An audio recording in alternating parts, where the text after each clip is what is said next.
बिस्मिल्लाहिर्रहमानिर्रहीम। Welcome to the fourth lectures of MTH 324। आज के लेक्चर में हम बात करेंगे complex functions as a mapping की। जैसे हम जानते हैं कि ग्राफ की इम्पॉर्टेंस मैथमेटिक्स में बहुत ज़्यादा है, बिकॉज हम जब भी कोई डेटा हो उसको समराइज़ करना हो तो डेटे के समराइज़ करने के लिए हम मैपिंग्स या ग्राफ्स यूज़ करते हैं। अब कॉम्प्लेक्स फंक्शंस में मैपिंग्स का आइडिया क्या है, इस पे हम आज बात करेंगे। इन मैपिंग्स की इम्पॉर्टेंस क्या है, इनकी कुछ एप्लीकेशंस के हवाले से हम बात करेंगे आज के लेक्चर्स में। तो नेक्स्ट हम प्रीवियस लेक्चर रिव्यू में हम देखें तो लास्ट लेक्चर्स में हमने कॉम्प्लेक्स वैल्यूड फंक्शंस को डिस्कस किया था कि कॉम्प्लेक्स वैल्यूड फंक्शंस का आइडिया सिंपली डेवलप किया था हमने सेम सेंस में जैसे हम रियल वैल्यूड फंक्शंस को डिफाइन करते हैं कि रियल वैल्यूड फंक्शंस की journalisation set of complex number या उसके सबसेट्स पे की जाए तो वो कॉम्प्लेक्स वैल्यूड फंक्शंस कहलाते हैं। इसमें हमने बात की थी about complex exponential functions. Exponential functions को यूज़ करके कॉम्प्लेक्स एक्सपोनेंशियल फंक्शंस हमने डिफाइन किए थे। देन हमने polar form of a complex functions को स्टडी किया था जिसमें हमने पोलर कोऑर्डिनेट्स की ज्योमेट्री यूज़ करके कॉम्प्लेक्स फंक्शंस की वैल्यूज स्टडी की थी। एंड देन हमने देखा था कि एक्सपोनेंशियल कॉम्प्लेक्स फंक्शन जो है ये पीरियोडिक फंक्शंस होता है जिसका पीरियड 2 पाई आयोटा प्योर इमेजिनरी था, बट रियल एक्सपोनेंशियल फंक्शन जो है वो पीरियोडिक नहीं होता। तो लास्ट लेक्चर्स में हमने इससे रिलेटेड कुछ एग्जांपल्स भी डिस्कस की थी और मेन थीम इसका जो था वो ये था कि कॉम्प्लेक्स को हम एज ए फंक्शन यूज़ कर सकते हैं या नहीं। आज के लेक्चर्स में हम फंक्शंस को एज ए मैपिंग स्टडी करेंगे कि function as a mapping use हो सकते हैं या नहीं। और मैपिंग डेफिनेटली जब हम डिफाइन करेंगे तो दो डिफरेंट डोमेन्स के दरमियान हम मैपिंग्स डिफाइन करेंगे, तो उसके लिए कुछ जो इम्पॉर्टेंट डोमेन्स हैं उनकी बात करते हैं। तो आज के लेक्चर्स में पहले हम set of points in a complex plane, different types of sets को स्टडी करेंगे एंड देन उन सेट्स के in between complex mappings define करेंगे। ओके, सबसे पहले set of points in plane में जो आइडिया आता है वो स्ट्रेट लाइंस का आता है। लाइंस सबसे सिंपल ग्राफ्स होते हैं रियल में भी, और सेम केस में कॉम्प्लेक्स एनालिसिस में भी देखेंगे तो सबसे सिंपल फॉर्म ऑफ ग्राफ जो बनती है वो स्ट्रेट लाइंस की बनती है। इससे पहले किसी लेक्चर में हमने बात की थी कि जब भी आप equations ax equal to b को रियल में सॉल्व करते हैं with a is non zero तो इसका सॉल्यूशन आता है x equal to minus B over a। One dimensional space में इसका सॉल्यूशन ये है, बट टू डायमेंशनल स्पेस में ax इक्वल टू b जो है ये एक स्ट्रेट लाइन को रिप्रेजेंट करती है। तो जैसे आप देख रहे हैं यहाँ में डिफरेंट स्ट्रेट लाइंस ड्रॉ की हुई है मैंने। तो ये टू डायमेंशनल स्पेस में जब भी हम x इक्वल टू कांस्टेंट लेंगे तो x इक्वल टू कांस्टेंट का ग्राफ एक straight line parallel to y axis होगा। फॉर एग्जांपल जैसे x इक्वल टू 2 का ग्राफ देखें तो x इक्वल टू 2 का ग्राफ एक स्ट्रेट लाइन आएगी parallel to vertical axis y axis. Similarly अगर हम y इक्वल टू कांस्टेंट का ग्राफ देखें तो y इक्वल टू कांस्टेंट का ग्राफ टू डायमेंशनल स्पेस में एक स्ट्रेट लाइन आएगी पैरेलल टू x एक्सिस। जैसे आप देख सकते हैं कि y इक्वल टू -1 एक स्ट्रेट लाइन है पैरेलल टू x एक्सिस। अब जनरल हम बात करें स्ट्रेट लाइन की equations y is equal to ax plus b की। अब इसमें नोट करें कि अगर a 0 होता है तो ये y इक्वल टू कांस्टेंट आ जाता है। इसके ग्राफ्स हम पहले डिस्कस कर चुके हैं। अब हम डिफरेंट केसेस देखते हैं यहाँ पे कि अगर a 0 हो जाए then what happens and if b is equal to 0 then what happens.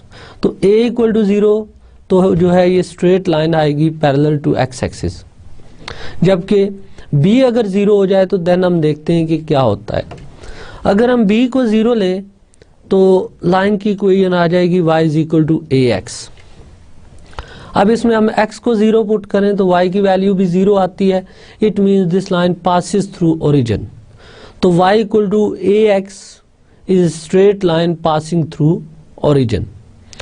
और जर्नल फॉर्मेट अगर स्टडी करें y is equal to A X plus B का, तो y equal to A X plus B एक straight line को represent करता है। अब इस लाइन का ग्राफ यहाँ पे शो किया गया है।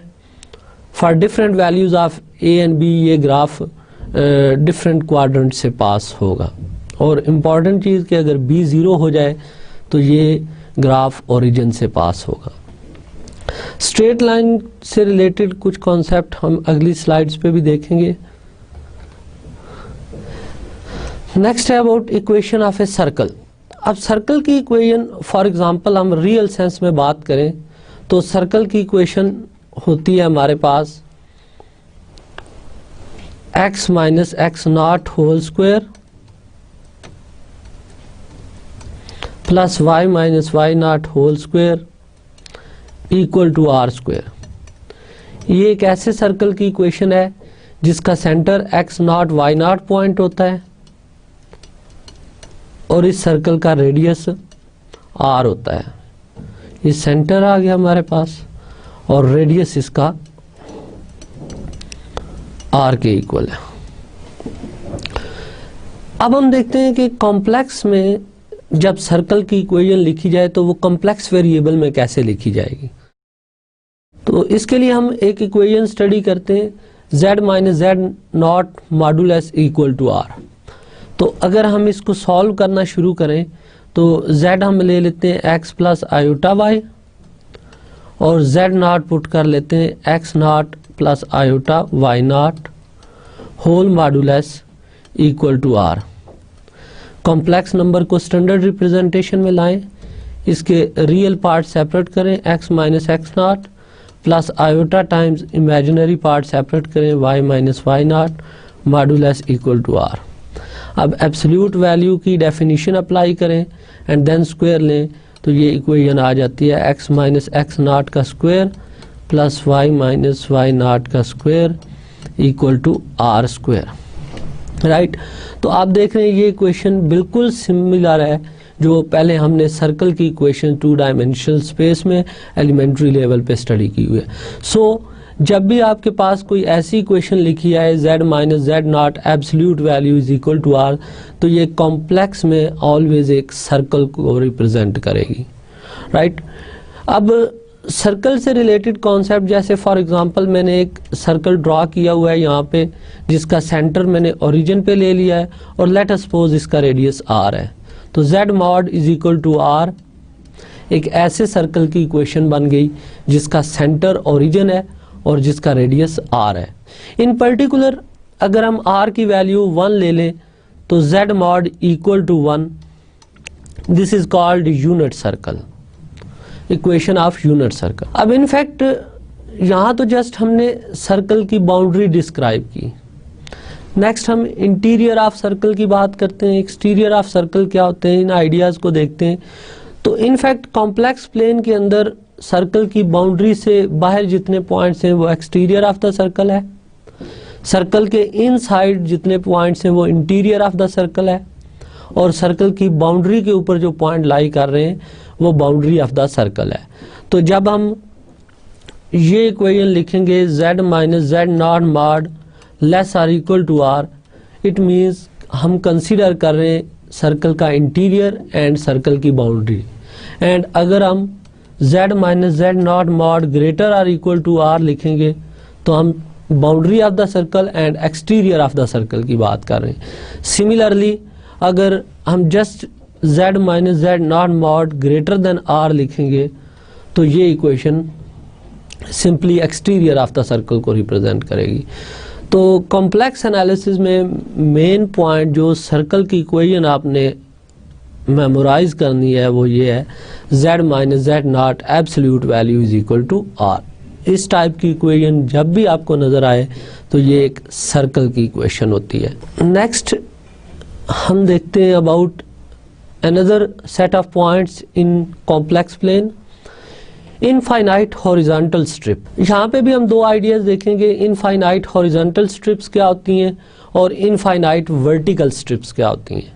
तो सबसे पहले हम बात करते हैं इनफाइनाइट हॉरिजॉन्टल स्ट्रिप्स। जैसे इक्वेशन मैंने इनइक्वालिटी लिखी है मैंने, a is less then imaginary part of z and this is less than b।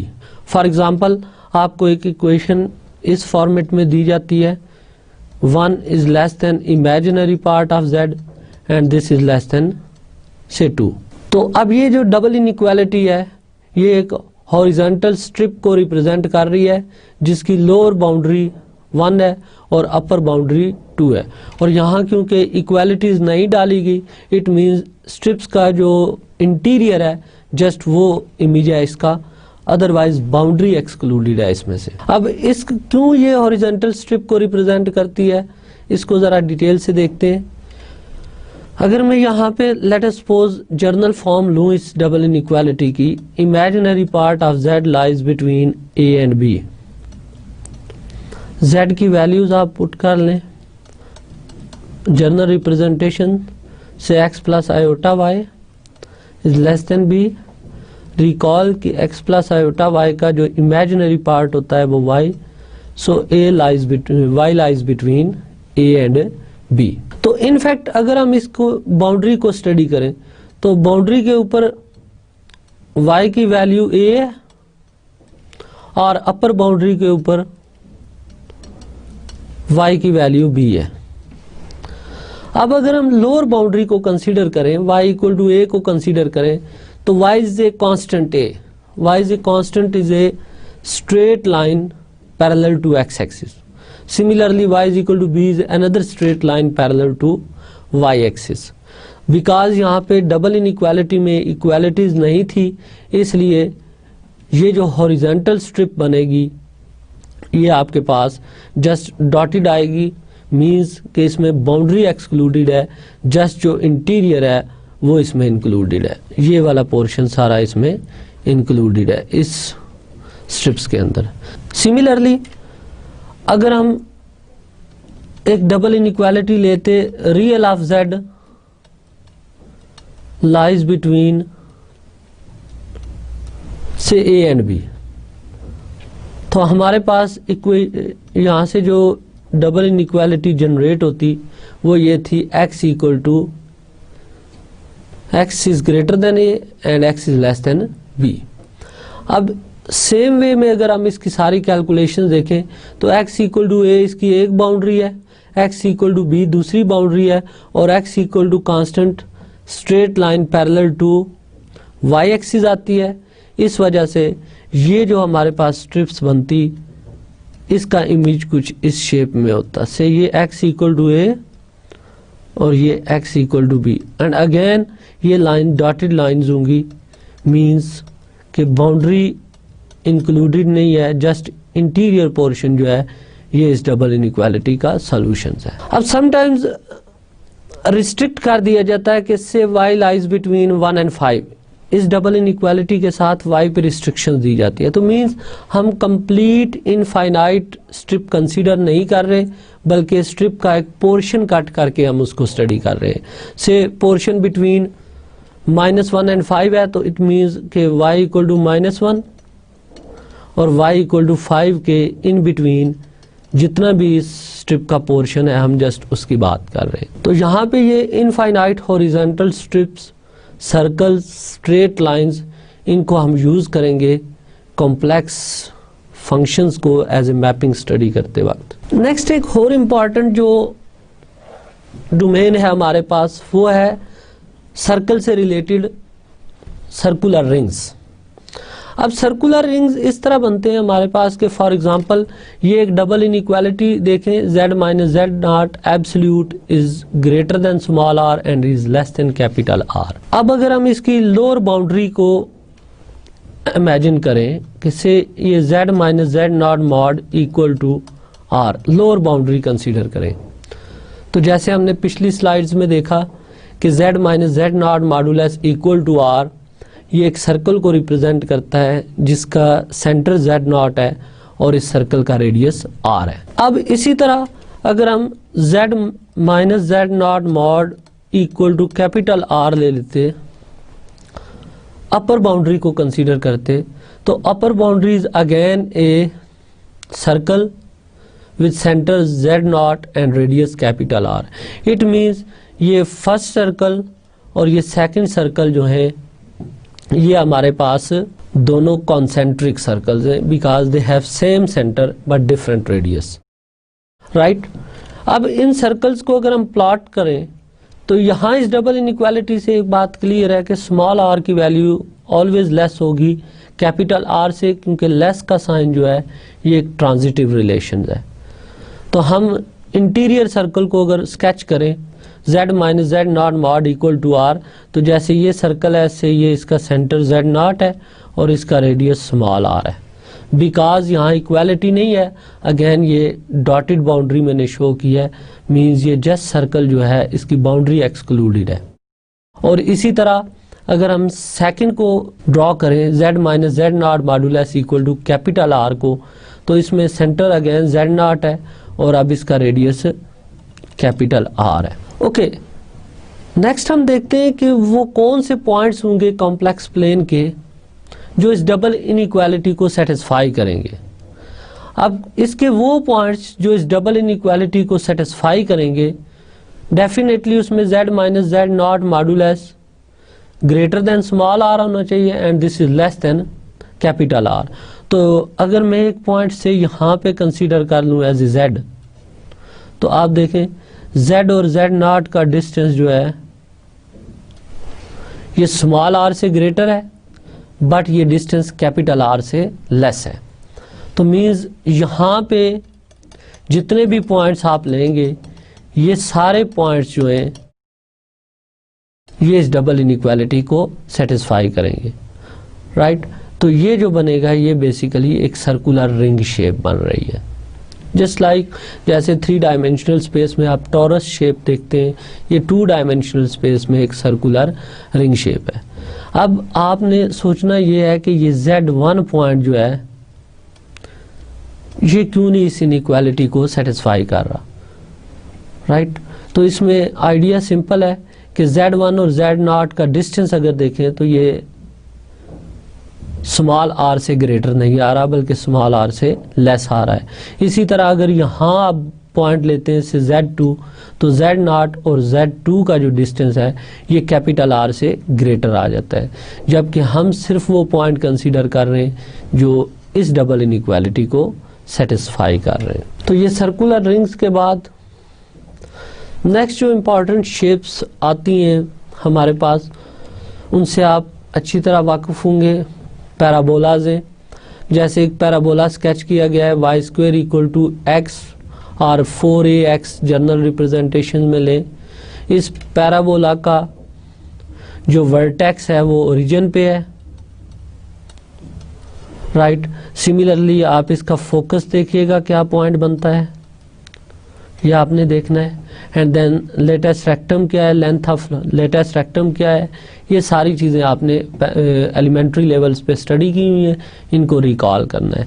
Similarly अगर एक पैराबोला हम Y square equal to -x study करें तो ये एग्जैक्टली उसी शेप में होता है, बट जो आर्म्स ऑफ द पैराबोला है ये ऑपोजिट डायरेक्शन में ओपन होते हैं। And X square equal to y का ग्राफ ये अपवर्ड होगा and X square equal to -5 का ग्राफ ये सिमेट्री अबाउट y एक्सिस होता है और ये डाउनवर्ड ओपन होगा। तो ये फंडामेंटल्स फॉर्म है पैराबोला की, स्टैंडर्ड फॉर्म है। पैराबोला की जर्नल फॉर्म्स जब भी हम कोई लेते हैं तो हम जानते हैं ट्रांसफॉर्मेशन यूज़ करके हम उसको स्टैंडर्ड फॉर्म से लिंक कर सकते हैं, इसलिए यहाँ पे हम जस्ट ये 4 जो standard form of the parabolas हैं इन्हीं को स्टडी कर रहे हैं। तो नेक्स्ट हम बात करते हैं आज के जो हमारा मेन टॉपिक है उस पर। हमारा आज का टॉपिक है कॉम्प्लेक्स मैपिंग्स पे। सबसे पहले तो हम देखते हैं कि मैपिंग्स क्या होती हैं, मैपिंग्स की इम्पोर्टेंस क्या है मैथमेटिक्स में, और हम मैपिंग्स क्यों स्टडी करते हैं। इससे पहले हम रियल मैपिंग्स पे बात करते हैं थोड़ी सी, एंड देन उस से हम कॉम्प्लेक्स मैपिंग्स के आइडिया को जनरेट करेंगे। अब रियल में स्टार्ट में हमने फंक्शन स्टडी किए थे, for example f of x equal to से 3x + 2। तो अगर हम f ऑफ 1 देखना चाहें कि अंडर F1 का इमेज क्या होगा, तो क्लियरली 1 का इमेज 5 होगा। अब इसको अनदर वे में स्टडी करते हैं, इस मैपिंग को, इसको प्लॉट करके देखते हैं। आप इस पे प्लॉट करें तो f ऑफ x को यूजली हम y लेट कर लेते हैं, तो ये y is equal to 3x plus 2 है। तो इसमें से हम इसके इंटरसेप्ट फाइंड कर लेते हैं ताकि इसका ग्राफ स्टडी हो। तो x को 0 पुट करें तो y की वैल्यू 2 होगी, ये 0.02 आ गया। और सिमिलरली अगर आप y को 0 पुट करते हैं तो x आता है -2/3, ये यहाँ पे कहीं आ जाएगा। तो इन दोनों पॉइंट्स को ज्वाइन कर दें तो ये एक स्ट्रेट लाइन इसका ग्राफ आ जाएगी। ये रफ सा इसका स्केच है, एक straight line passing through these 2 points. अच्छा, अब इसमें इस मैपिंग को, अब इसमें इस फंक्शन को एज ए मैपिंग देखते हैं। फॉर एग्जांपल जब इनपुट हमने 0 दी, आउटपुट हमें 2 मिली, तो 0 का इमेज ये 0 था, 0 का इमेज 2 पे आ गया। इसी तरह आप इनपुट 1 दे रहे हैं, आउटपुट 5 मिल रही है, तो 1 का इमेज 5 आ गया। तो आप देख रहे हैं ये मैपिंग बेसिकली एक्स एक्सिस को मैप कर रही है इस लाइन के ऊपर। मींस एक्स एक्सिस के सारे पॉइंट्स मैप होते जा रहे हैं इस स्ट्रेट लाइंस पे। तो ये जो ग्राफिकल रिप्रेजेंटेशंस होती है किसी भी रियल वैल्यूड फंक्शंस की, इसकी इम्पोर्टेंस एक तो ये कि graph always summarise the data, graph data को ऑलवेज समराइज करते हैं। फॉर एग्जाम्पल कोई भी एक ग्राफ हम देख लें, जैसे ये एक ग्राफ है, तो रियल में इसकी इम्पोर्टेंस आप जानते हैं कि ग्राफ को देखकर आप फंक्शंस की कंटिन्यूटी बता सकते हैं, फंक्शन किन किन पॉइंट्स पे डिफरेंशिएबल है वो बता सकते हैं, रेंज बता सकते हैं, डोमेन बता सकते हैं, कहाँ से कहाँ तक फंक्शन इंक्रीजिंग है, डिक्रीजिंग है, यानी मोनोटोनिसिटी आप इससे डिस्कस कर सकते हैं ग्राफ से, पॉइंट ऑफ इन्फ्लेक्शंस बता सकते हैं, मैक्सिमा मिनिमा बता सकते हैं। तो आप देखें ये सारी प्रॉपर्टी जो एलिमेंट्री कैलकुलस में हम डिफरेंट मेथड्स के थ्रू इन्वेस्टिगेट करते हैं, अगर एक ग्राफ नोन हो तो ये सारी प्रॉपर्टीज़ आप उस सिंगल ग्राफ को देखकर बता सकते हैं, राइट। तो इसलिए ग्राफ्स या मैपिंग इम्पॉर्टेंट है। अब रियल फंक्शंस में जब हम ग्राफिकल रिप्रेजेंटेशन देखते हैं y is equal to f of x की, तो इस ग्राफिकल रिप्रेजेंटेशन में आप x एक्सिस को डोमेन के लिए फिक्स कर लेते हैं, y एक्सिस रेंज के अगेंस्ट फिक्स कर लेते हैं, और कंप्लीट इमेजेस आप इस 2 डायमेंशनल स्पेस में स्केच कर लेते हैं। इट मींस कि डोमेन और रेंज को ड्रॉ करने के लिए आपको डिफरेंट प्लेन्स की ज़रूरत नहीं, बल्कि सेम ही प्लेन के अंदर आप डोमेन भी ड्रॉ कर सकते हैं और रेंज भी ड्रॉ कर सकते हैं। अब जनाब हम देखते हैं कि आया हम कॉम्प्लेक्स में ऐसा कर सकते हैं या नहीं। अगर एक कॉम्प्लेक्स फंक्शन हमें गिवन हो तो क्या हम सेम प्लेन के अंदर इंडिपेंडेंट वेरिएबल और डिपेंडेंट वेरिएबल को स्केच कर सकते हैं या नहीं कर सकते। फॉर एग्जांपल अगर मैं एक कॉम्प्लेक्स वैल्यूड फंक्शन ले लूँ w is equal to F of z, तो लास्ट टाइम हमने इसके रियल और इमेजिनरी पार्ट्स देखे थे कि जब भी इसको रियल और इमेजिनरी पार्ट में सेपरेट करना हो तो आप w को u प्लस आयोटा v लें और z को x प्लस आयोटा y लें, तो यहाँ से आपके पास जो इक्वेशन जनरेट होंगी u some function of x y आ जाएगा और v भी some function of x y आ जाएगा, राइट। तो इसमें आप देखें z आपका इंडिपेंडेंट वेरिएबल था, w डिपेंडेंट वेरिएबल था। तो इंडिपेंडेंट वेरिएबल के अंदर फिर 2 वेरिएबल्स इन्वॉल्व हो रहे हैं x एंड y। तो जब आप z का ग्राफ स्केच करेंगे तो z के ग्राफ के लिए आपको 2 डायमेंशन चाहिए, x और y चाहिए।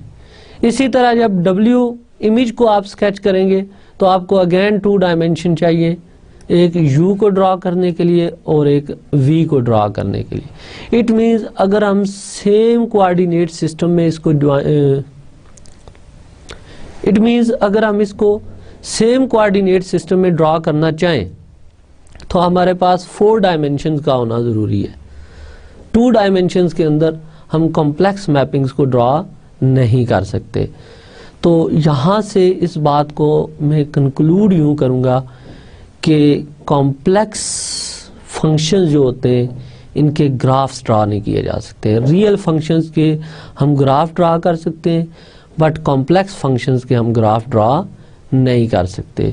तो यहाँ से आइडिया जनरेट हुआ कि ये ड्रॉबैक जो आया, जो रियल में तो कॉन्सेप्ट वैलिड है बट कॉम्प्लेक्स में ये वैलिड नहीं है, यहाँ से कॉम्प्लेक्स मैपिंग का आइडिया जनरेट हुआ कि कॉम्प्लेक्स मैपिंग्स होती क्या हैं और इनकी इम्पॉर्टेंस ये है कि ये किसी भी कॉम्प्लेक्स वैल्यूड फंक्शंस को ज्योमेट्रिक रिप्रेजेंटेशन देंगी, राइट। तो कॉम्प्लेक्स मैपिंग को मैं डिफाइन ही ऐसे करूँगा कि ये बेसिकली ज्योमेट्रिक रिप्रेजेंटेशन होती है किसी भी कॉम्प्लेक्स वैल्यूड फंक्शंस की।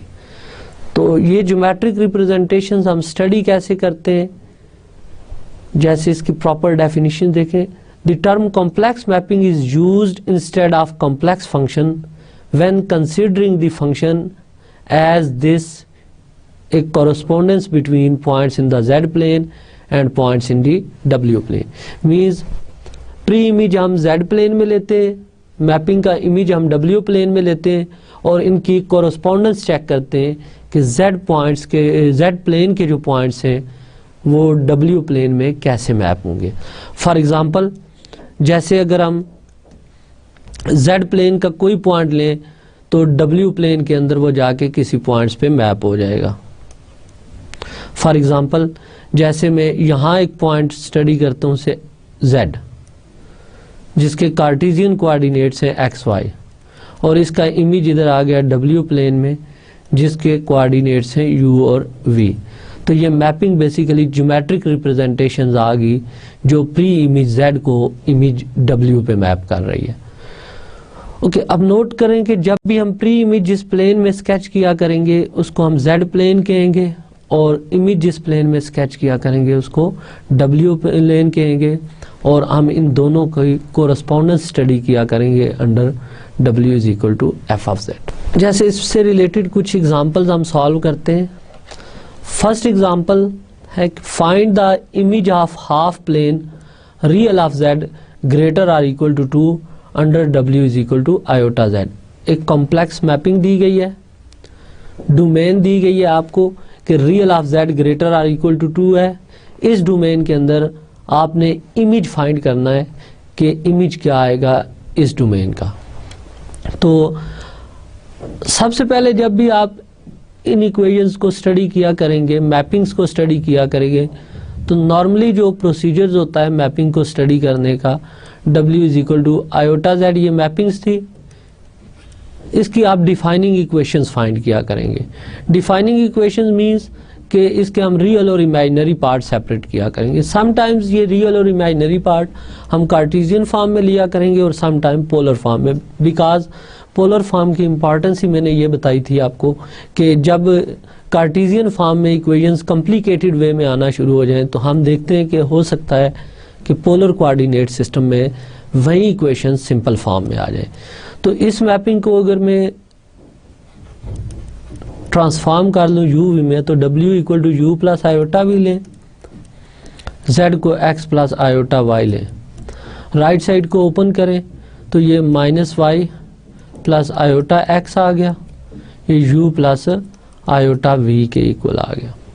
तो यहाँ से हम कंपेयर करें तो u equal to minus y आ गया, से ये इक्वेशन नंबर 1 होगी।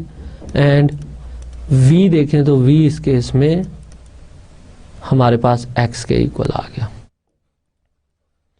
ये तो इस ट्रांसफॉर्मेशन की या इस मैपिंग की डिफाइनिंग इक्वेशंस आ गई। अब हम इन्वेस्टिगेट करते हैं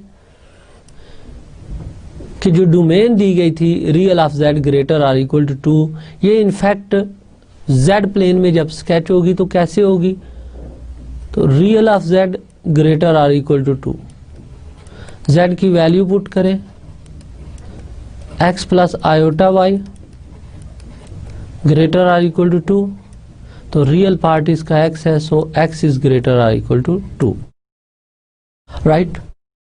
अब इसमें नोट करें कि y पे कोई रिस्ट्रिक्शन नहीं लगी हुई, सो हम एज्यूम कर लेते हैं कि y हम माइनस इन्फिनिटी टू इन्फिनिटी लेते हैं all possible values of y consider कर लेते हैं, बिकॉज यहाँ पे रिस्ट्रिक्शन नहीं दी गई, restricted values of y given नहीं है। ओके, अब इस डोमेन का हमने इमेज फाइंड करना है अंडर दीज डिफाइनिंग इक्वेशंस। तो आप नोट करें कि सबसे पहले हम ये जो प्री इमेज डोमेन है इसकी बाउंड्री का इमेज देखते हैं कि बाउंड्री का इमेज क्या होगा। इसकी बाउंड्री है x = 2। बाउंड्री का इमेज अंडर दिस ट्रांसफॉर्मेशन देखें तो इक्वेशन 2 लिंक कर जाएगी इससे, then 2 implies v = 2। So boundary x = 2 is mapped onto v = 2। Again यहाँ पे देख लें तो आपके पास u पे कोई रिस्ट्रिक्शन नहीं आई, बिकॉज u सेम रिस्ट्रिक्शंस को फॉलो करेगा जो y कर रहा है। तो y लाई कर रहा है between -∞ and infinity, so u भी लाई करेगा बिटवीन -∞ टू इन्फिनिटी। देयरफॉर इसमें कंप्लीट अगर इसका इमेज हम देखें तो इक्वेशन ये आती है, ये इमेज आ गया इस डोमेन का real of z is greater और इक्वल टू 2 का। अब इसको एज ए मैपिंग देखते हैं, ये तो जस्ट हमने मैथमेटिकल वर्क देखा। अब ज्योमेट्रिक रिप्रेजेंटेशंस देखते हैं कि इस मैपिंग की ज्योमेट्रिक रिप्रेजेंटेशंस क्या बनेगी। अब इसके लिए मुझे 2 डिफरेंट प्लेन चाहिए। ये प्लेन से हमारा z प्लेन है। अब z प्लेन के अंदर हमने ड्रॉ किसको करना था, ड्रॉ करना है हमने रियल ऑफ z ग्रेटर और इक्वल टू 2। तो इसकी इक्वेशन हम लास्ट स्लाइड में देख चुके हैं। तो इसकी इक्वेशन हम लास्ट स्लाइड में देख चुके हैं कि ये बनती है x इज ग्रेटर और इक्वल टू 2। तो x equal to constant is a straight line parallel to y axis. तो ये x इक्वल टू 2 से स्ट्रेट लाइन आ गई parallel to y axis, and x greater और इक्वल टू 2 है तो 2 से ग्रेटर जितनी भी वैल्यूज है वो ये साइड बनती है और equal to 2 boundary of the line बनती है। सो ये z प्लेन में एक स्ट्रेट लाइन आ गई पैरेलल टू y एक्सिस। तो ये तो पोर्शन हो गया रियल ऑफ z ग्रेटर और इक्वल टू 2। अब w प्लेन में इसका इमेज देखते हैं। w प्लेन में हम नोट करें तो इसका इमेज बना था v = 2 and u lies between -∞ to +∞।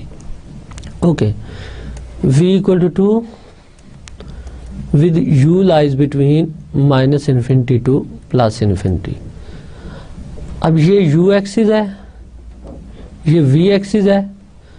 v is equal to constant is a straight line parallel to u axis.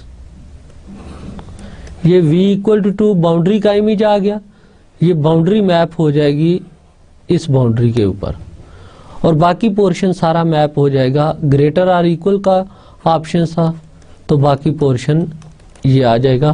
Because हम नोट करें तो यहाँ पे इनफैक्ट अगर x ग्रेटर और इक्वल टू 2 लेते हैं, हम x को ग्रेटर और इक्वल टू 2 लेते हैं तो v भी इनफैक्ट ग्रेटर और इक्वल टू 2 हो जाएगा। दैट्स वाई जब हमने इसके इमेज को स्केच किया है तो v = 2 और इससे ग्रेटर सारी, इससे ऊपर जितनी वैल्यूज हैं उसमें v ग्रेटर देन 2 होगा, ये सारी वैल्यू स्टडी की। तो ये सारा पोर्शन इस पे मैप हो जाएगा। तो यहाँ पे आप नोट कर सकते हैं कि इस ट्रांसफॉर्मेशंस के अंदर ये जो डोमेन है ये इस डोमेन पे मैप हो रही है। ये ज्योमेट्रिकल रिप्रेजेंटेशन थी इस फर्स्ट ट्रांसफॉर्मेशन की। इन द सेम वे हम एक इनफाइनाइट हॉरिजॉन्टल स्ट्रिप लेते हैं और उसका इमेज फाइंड करते हैं under another transformation w = iota z + 4। अब वर्किंग रूल्स ऑलमोस्ट वही होंगे जो पिछली एग्जांपल्स में थे। सबसे पहले आप इस ट्रांसफॉर्मेशंस की डिफाइनिंग इक्वेशंस फाइंड करें। w is iota z + 4। इसको रियल और इमेजिनरी पार्ट्स में सेपरेट करें। w = u + iota v and z = x + iota y + 4, right. तो इसको ओपन करें तो ये in fact iota square -1, so this is -y + 4 real part आ गया, प्लस iota टाइम्स x ये इमेजिनरी पार्ट आ गया, this is equal to u + iota v। and this implies u is equal to minus y plus 4 first equation and v is equal to x, ये हमारे पास second equation आ गई। यहाँ तक तो इस ट्रांसफॉर्मेशंस की डिफाइनिंग इक्वेशंस हमने फाइंड कर ली। नेक्स्ट हम अब डिफाइनिंग इक्वेशंस के अंडर गिवन डोमेन का इमेज देखते हैं कि हमारे पास इसका इमेज क्या आएगा। अब इमेजिनरी ऑफ z गिवन है बिटवीन -1 एंड 2, दिस इम्प्लाइज -1 और z का imaginary part y is less then 2। अब ये जो हॉरिजॉन्टल और वर्टिकल स्ट्रिप्स थी, इनके ग्राफ स्केच करना मैंने आपको बताए थे कि सबसे पहले हम बाउंड्री को स्केच करते हैं एंड देन बाउंड्री से आइडिया करते हैं कि बाकी इमेज क्या बनेगा इसका। तो सबसे पहले इसकी हम बाउंड्री स्केच करते हैं। If y is equal to -1, अगर y equal to -1 z plane में ले तो w प्लेन में इसका इमेज क्या आएगा ये देखते हैं हम। देन फर्स्ट इक्वेशन से नोट करें कि अगर हम y की वैल्यू -1 पुट करते हैं तो u की वैल्यू 5 आ जाएगी। सो -1 लाइन जो है ये मैप हो जाएगी u इक्वल टू 5 लाइन पे। एंड इसी तरह अगर हम y इक्वल टू 2 लेट करते हैं, अपर बाउंड्री का इमेज फाइंड करते हैं, तो देन y को 2 पुट करें तो u की वैल्यू भी हमारे पास 2 आ जाएगी। तो ये हमारे पास ट्रांसफॉर्मेशंस होगी, राइट। और फर्दर आप नोट करें कि इनइक्वालिटी 1 से अगर हम देखें तो हमारे पास y कोऑर्डिनेट इक्वल आ जाता है -u + 4 के। अब बिकॉज y लाई कर रहा है बिटवीन -1 एंड 2, तो ये इंप्लाइज कर देगा -u + 4 is greater then -1 and less than -2। 4 को ट्रांसपोज करें, पूरी इनइक्वालिटी में से 4 सब्ट्रैक्ट कर लें तो हमारे पास ये आ जाएगा -5 is less then -u and this is less then, आप इसमें से 2 में से 4 सब्ट्रैक्ट करें तो ये -2 आ जाएगा। हम माइनस से मल्टीप्लाई करें तो ये इनइक्वालिटी इम्प्लाइज कर जाती है हमारे पास 5 is greater than u and u is greater than 2, और 2 is less than u, u is less than 5। so ये जो डोमेन थी हमारे पास ये मैप हो जाएगी इसके ऊपर, u lies between 2 and 5। अब इसको हम स्केच करते हैं। z प्लेन के अंदर जो स्ट्रिप्स हमें गिवन थी वो थी imaginary part of z is greater than -1 and this is less than 2, right। y equal to -1, ये स्ट्रेट लाइन, राइट। और अगेन यहाँ इक्वालिटी नहीं है तो ये आपने इमेजिन करना है कि ये डॉटेड है, ये डॉटेड लाइन है। इसी तरह y equal to 2, ये स्ट्रेट लाइन है तो ये भी डॉटेड लाइन है, बिकॉज इक्वालिटी नहीं है, बाउंड्री एक्सक्लूडेड है। और x पे कोई रिस्ट्रिक्शन नहीं थी, सो x -∞ to ∞ हम ऑल पॉसिबल वैल्यूज लेंगे। तो ये z प्लेन में इमेज आ गया इसका।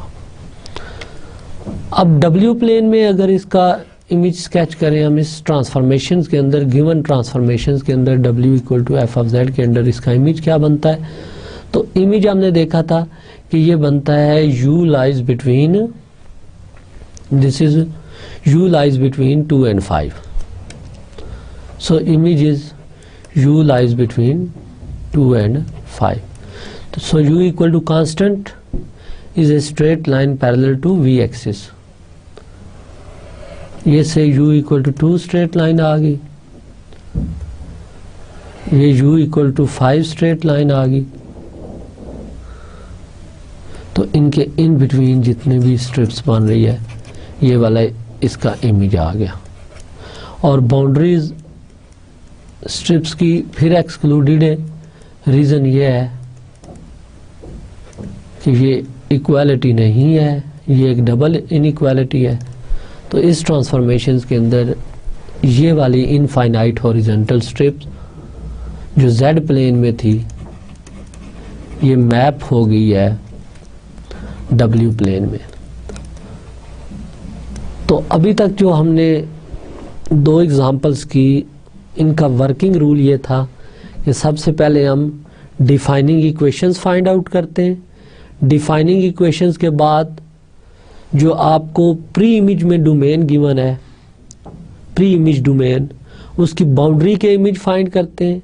देन बाउंड्री के इमेज से हम आइडिया करते हैं कि पूरी डोमेन का इमेज क्या होगा, एंड देन उसको हम स्केच कर लेते हैं। ओके, नेक्स्ट थर्ड एग्जांपल में हम एक थोड़ी सी कॉम्प्लिकेटेड ट्रांसफॉर्मेशन लेते हैं, और इससे पहले जो हम प्री इमेजेस स्टडी कर रहे थे ये हॉरिजॉन्टल स्ट्रिप्स का कर रहे थे या स्ट्रेट लाइंस का कर रहे थे।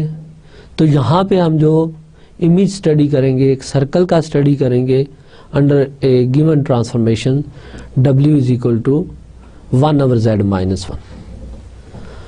ओके, इस ट्रांसफॉर्मेशन को अगर देखें W equal to 1/z-1, this is called reciprocal transformation, because आप z में से 1 सब्ट्रैक्ट करके देन उसका रेसिप्रोकल ले रहे हैं। तो इस रेसिप्रोकल ट्रांसफॉर्मेशंस के अंदर z mod इक्वल टू 2 जो एक सर्कल है centred at origin and radius 2, इसका इमेज फाइंड करेंगे। एंड वी क्लेम कि जो इमेज आएगा वो अगेन एक सर्कल आएगा W प्लेन में, जिसकी इक्वेशन बनती है 3 times u square plus v square equal to 2u plus 1। Let us start. सबसे पहले इसकी डिफाइनिंग इक्वेशंस फाइंड आउट करें। अच्छा, इसकी डिफाइनिंग इक्वेशन से पहले नोट करें कि जो हमारे पास प्री इमेज डोमेन गिवन है वो z mod इक्वल टू 2 है।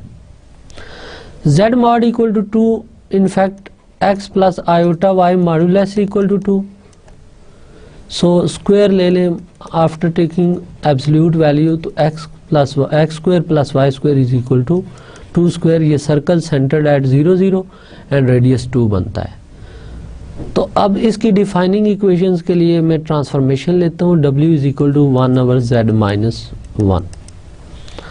अब यहाँ पे ट्रिक में ये यूज कर रहा हूँ कि इस ट्रांसफॉर्मेशंस को पहले मैं इन्वर्ट कर रहा हूँ। ये W in terms of Z है, अब पहले मैं Z in terms of W find करता हूँ। इसकी क्या एडवांटेज होगा ये नेक्स्ट स्टेप में मैं आपको बताता हूँ। इन्वर्स कर लिया इसको, तो z की वैल्यू आ गई 1/w प्लस 1। अब इसकी डिफाइनिंग इक्वेशंस फाइंड करें, तो z को x प्लस आयोटा y लिख लें और w को u प्लस आयोटा v लिखें, एंड से ये +1 जो है ये मैं स्टार्ट में लिख रहा हूँ।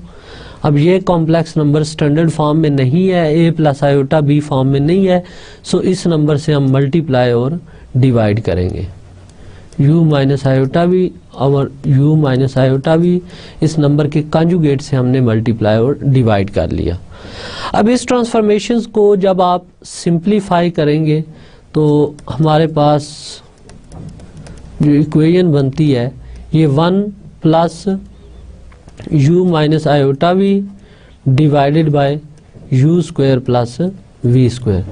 तो यहाँ से अगर हम रियल पार्ट इसके इक्वेट करें तो x की वैल्यू आती है 1 plus u over u square plus v square, और y की वैल्यू आती है minus v over u square plus v square. So x is equal to 1 plus u over u square plus v square. ये first defining equation आ गई, and y is equal to हमारे पास जो equation y के लिए generate हुई है वो minus v over u square plus v square. ये सेकंड डिफाइनिंग इक्वेशन आ गई।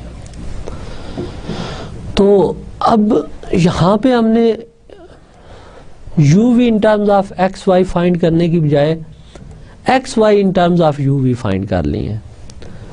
रीज़न ये थी कि जो प्री इमेज डोमेन दी गई थी वो जैसे सिंप्लीफाइड फॉर्म मैंने उसकी लिखी थी तो x square plus y square is equal to 4 है, right.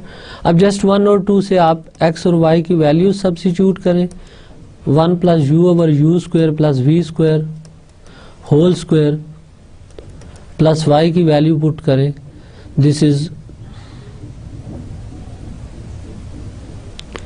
Minus v over u square plus v square whole square is equal to 4। अब ये एक सिंपल सी इक्वेशन है जिसको आप सिंप्लीफाई करेंगे फर्दर, तो सिंप्लीफाई करेंगे तो हमारे पास जो आंसर आएगा 3 times u square plus v square is equal to 2u plus 1 आ जाएगा, right.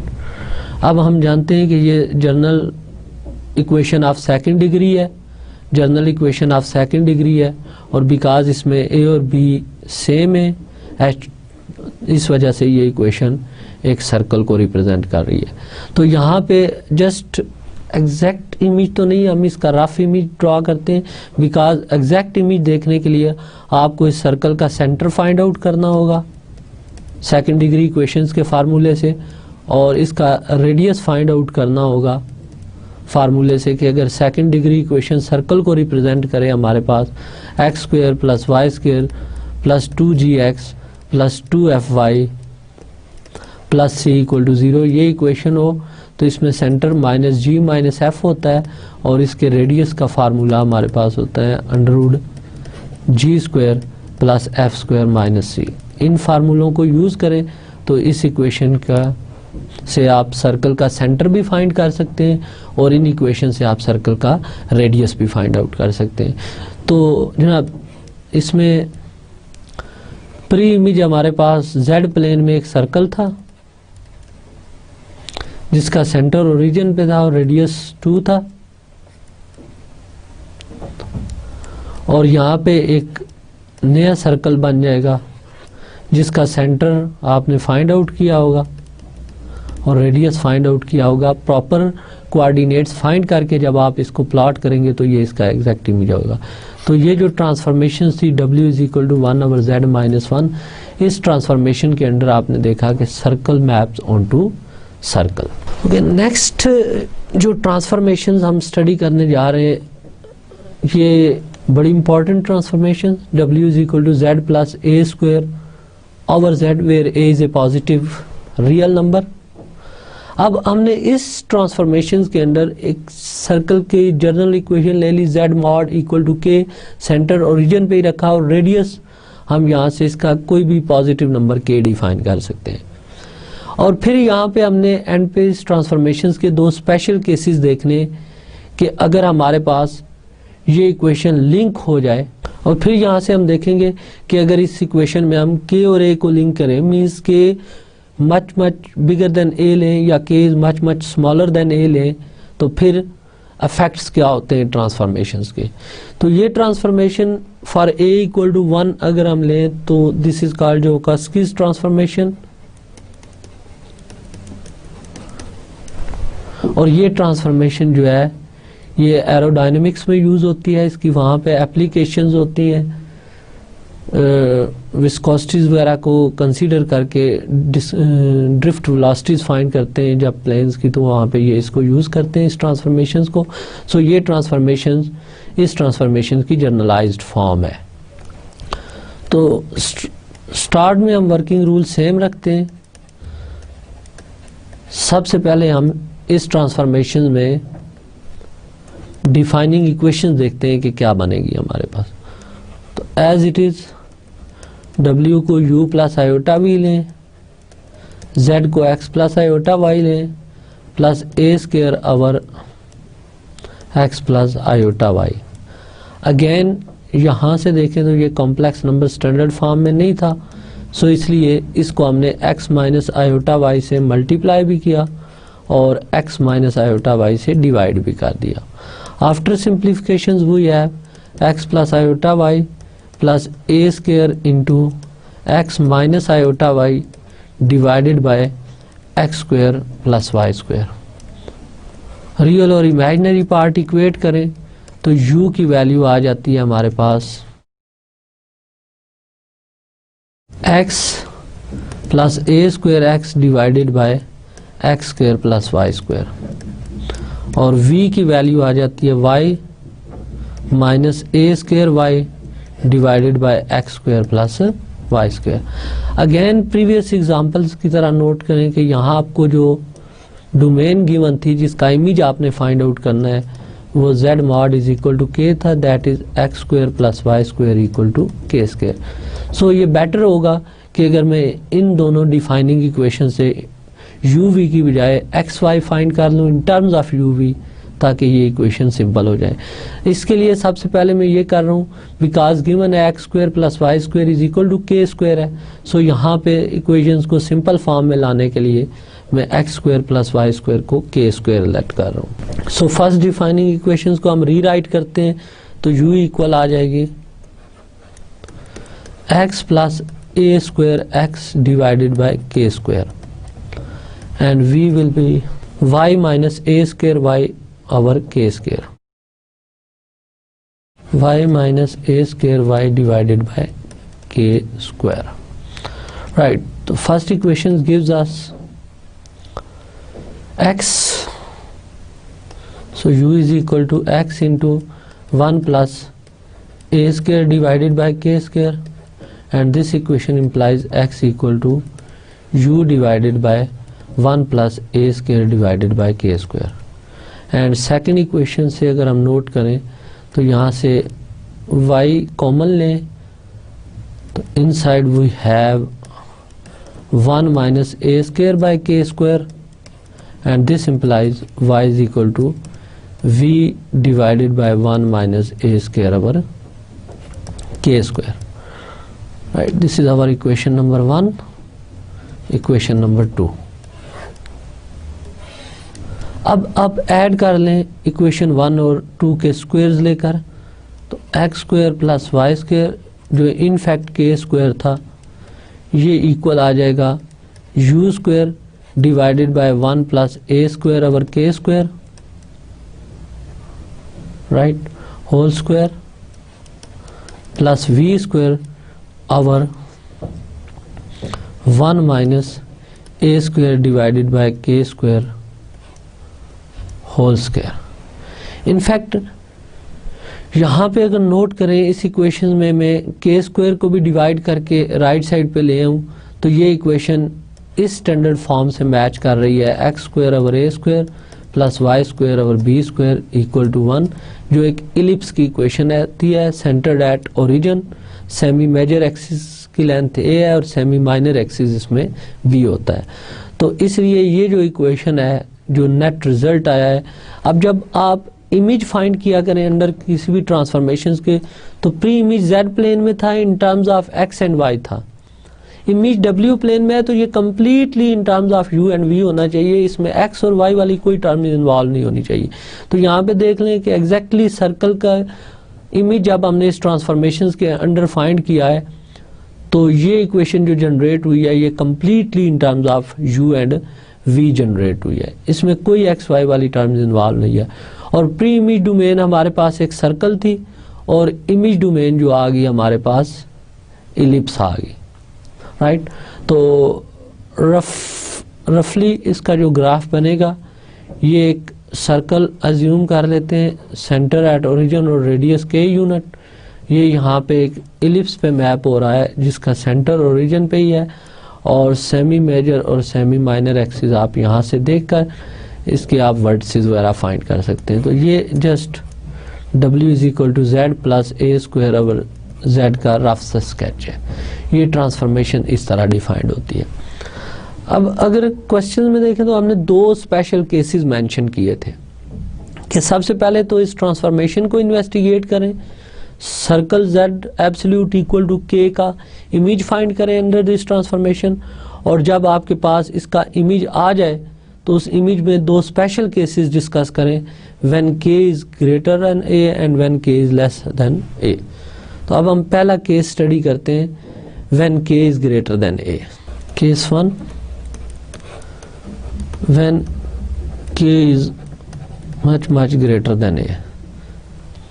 This implies a is very small as compared to k and this implies a square over k square is very small. अब नोट करें कि a square by k square जो factor है ये negative नहीं होता बिकॉज स्क्वायर टर्म में, so this factor must be greater or equal to 0, right. And a भी पॉजिटिव है, k भी रेडियस है, ऑफ कोर्स हम अज्यूम करेंगे ये पॉइंट सर्कल नहीं है, अदर देन पॉइंट सर्कल है, तो ये नंबर ऑलवेज बिटवीन 0 एंड 1 है, वेरी स्मॉल नंबर है, right. So very small number होने की वजह से ये जो फैक्टर है ए स्क्वायर डिवाइडेड बाय के या ए डिवाइडेड बाय के स्क्वायर, इस फैक्टर को हम इग्नोर कर सकते हैं, एज्यूम कर सकते हैं ये निग्लिजिबली स्मॉल है.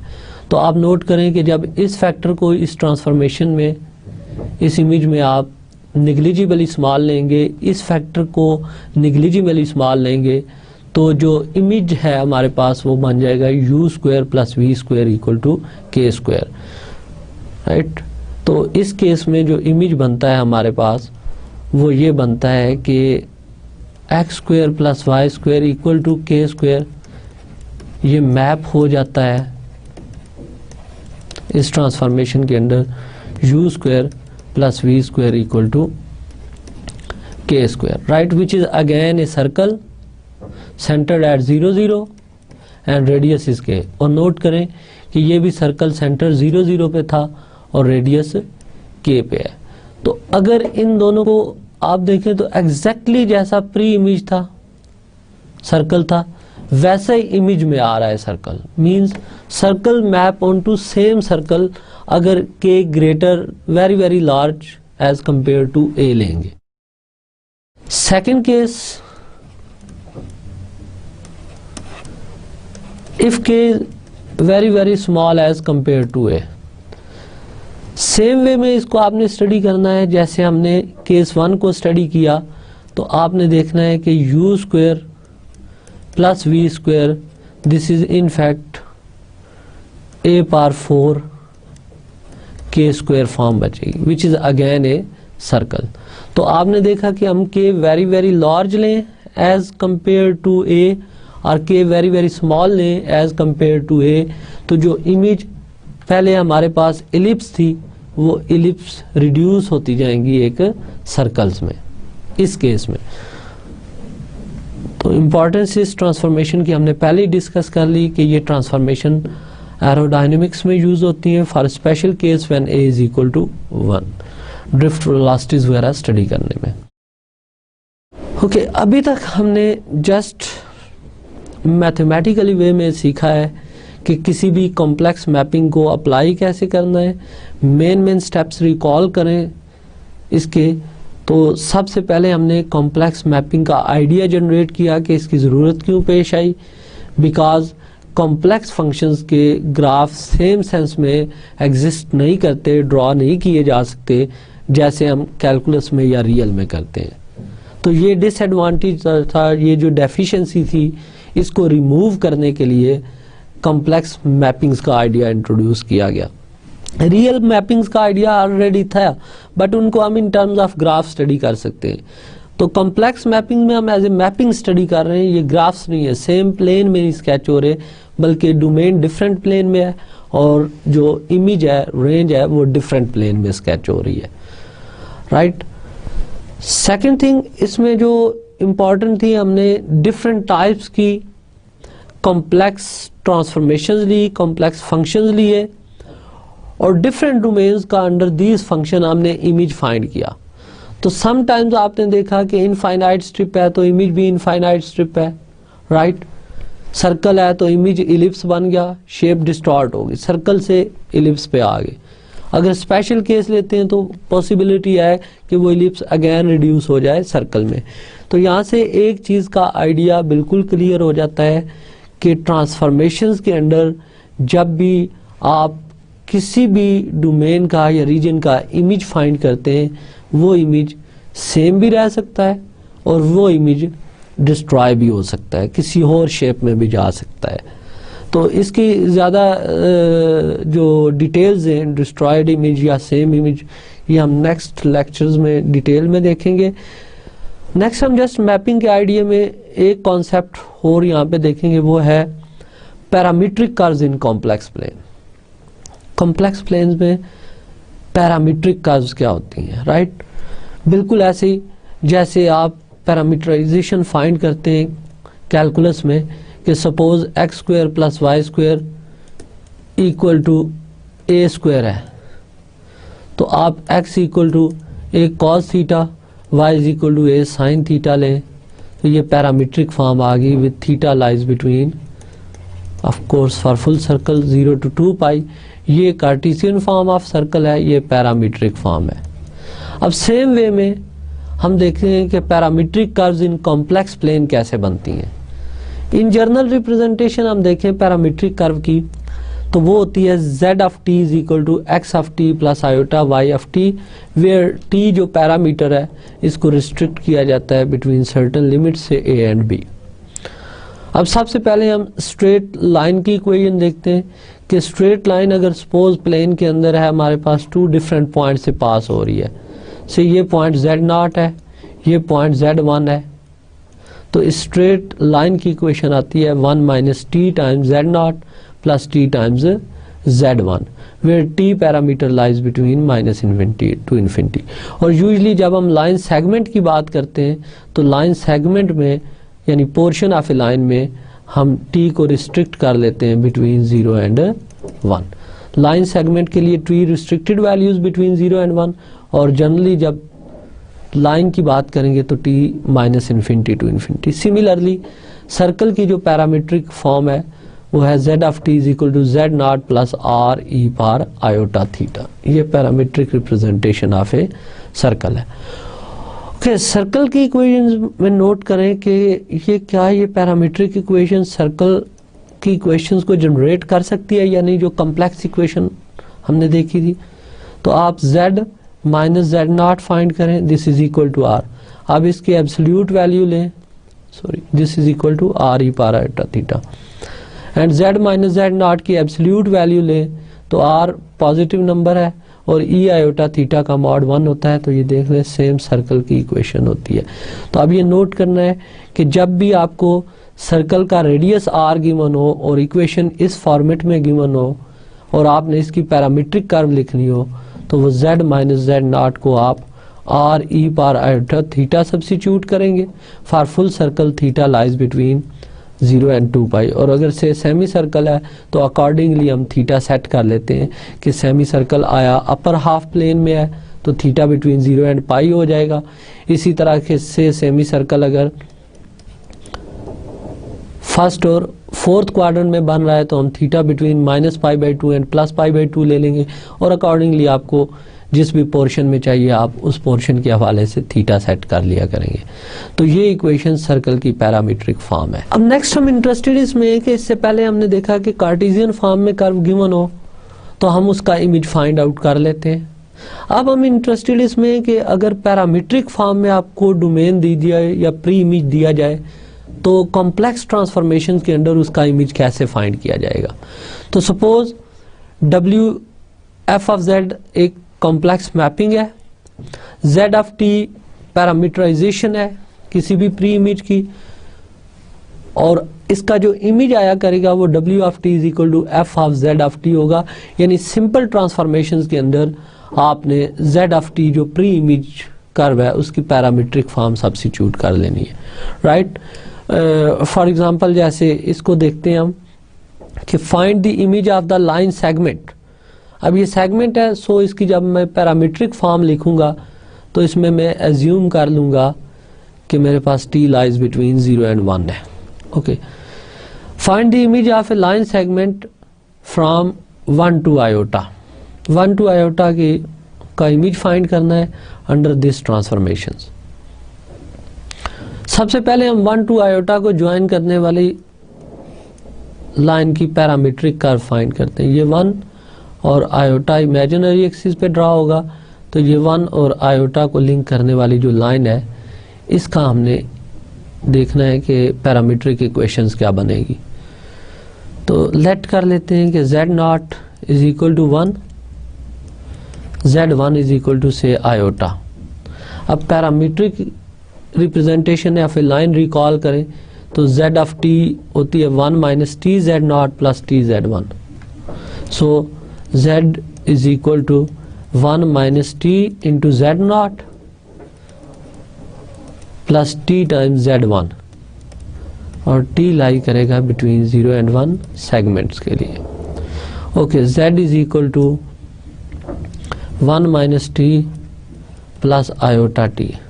तो यहाँ पे अगर आप इसको x ऑफ t देखना चाहें तो x of t 1 minus T है, और y ऑफ t देखना चाहें तो y ऑफ t t के इक्वल है। ये इनफैक्ट z ऑफ t आ गया। अब ट्रांसफॉर्मेशंस अप्लाई करते हैं। ट्रांसफॉर्मेशंस हमारे पास थी w of z is equal to iota z conjugate. तो यहाँ से नोट करें w of z of t क्या होगा, this will be iota z of t conjugate. और अब z ऑफ t की वैल्यूज पुट करें तो iota into 1 minus t plus iota t whole conjugate. तो आप दोनों वेज हैं, या तो इनके कॉन्जुगेट फाइंड करके मल्टीप्लाई करें या मल्टीप्लाई करके कॉन्जुगेट फाइंड कर लें, एज यू लाइक, जैसे इसको आप करना चाहें। तो मैं ये कर रहा हूँ बिकॉज प्रोडक्ट का जो कॉन्जुगेट होता है वो कॉन्जुगेट के प्रोडक्ट के इक्वल होता है, तो उस रूल से भी हम इस कॉन्जुगेट को फाइंड कर सकते हैं।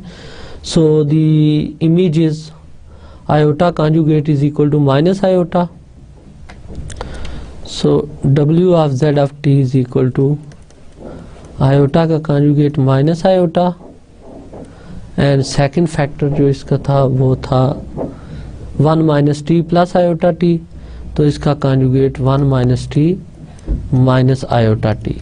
इसको सिंप्लीफाई करें, this is equal to minus iota into 1 minus t and plus iota square which is again minus into t, right? This is equal to 1 minus t into minus iota plus t times minus 1। तो note करें कि इस point को अगर as a z not में treat करता हूँ, इसको एज ए z1 ट्रीट करता हूँ, तो अगेन इमेज जो है ये हमारे पास एक स्ट्रेट लाइन आ रही है। तो इस ट्रांसफॉर्मेशन के अंदर जो स्ट्रेट लाइन प्री इमेज में थी 1 आयोटा थी, ये वाली स्ट्रेट लाइन w प्लेन में मैप होती है हमारे पास। इसमें एक पॉइंट माइनस आयोटा है, दूसरा पॉइंट -1 है, अगेन लाइन सेगमेंट है, तो ये लाइन सेगमेंट इस लाइन सेगमेंट पे मैप हो जाएगा। तो ये इसकी ज्योमेट्रिकल रिप्रेजेंटेशन थी इस ट्रांसफॉर्मेशन की। ओके, लास्टली हम देखते हैं कि आज के लेक्चर्स में जो हमने स्टडी की है कॉम्प्लेक्स मैपिंग्स, इनका रियल से डिफरेंस क्या है।